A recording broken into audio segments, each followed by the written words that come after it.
हिंदुस्तान का textile sector 5 crore परिवारों को रोजगार देता है। नरेंद्र मोदी जी की जो यूएस डील है वो हिंदुस्तान के टेक्सटाइल सेक्टर को खत्म कर देगा, नष्ट कर देगा। ये बात नरेंद्र मोदी जानते हैं और पूरा हिंदुस्तान जानता है। मैंने पार्लियामेंट हाउस में समझाया कि बांग्लादेश को फ्री पास 0% टैक्स और हिंदुस्तान को 18% टैक्स। इसका नतीजा होगा कि बांग्लादेश की टेक्सटाइल इंडस्ट्री हिंदुस्तान की टेक्सटाइल इंडस्ट्री को खत्म कर देगी। Now what have you done?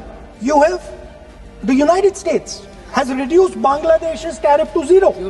And our tariff is 18%. What do you expect our textile people to do? Their competitor is Bangladesh. If Bangladesh imports US cotton, they have 0% duty. Finished. Textile industry gone. Narendra Modi ji के एक मंत्री ने बोला कि अगर हम भी US cotton import करेंगे तो हमें भी वो फायदा मिलेगा। मगर सच्चाई है कि हमारा कॉटन बांग्लादेश जाता है, हमारा कॉटन हिंदुस्तान की टेक्सटाइल मिलों को चलाता है। तो अगर हमने बांग्लादेश का रास्ता चुना तो हमारे पूरे के पूरे कपास के किसान और कॉटन की इंडस्ट्री खत्म हो जाएगी, और अगर हमने नहीं चुना तो हमारी टेक्सटाइल की इंडस्ट्री खत्म हो जाएगी। ये सच्चाई है।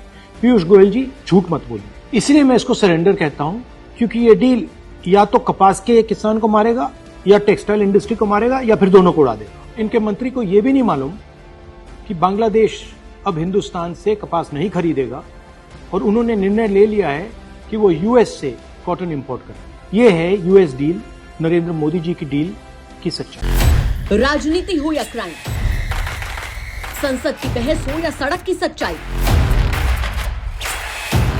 बाजार की चाल हो या रोजगार की तलाश, देश की चर्चा हो या दुनिया की हलचल,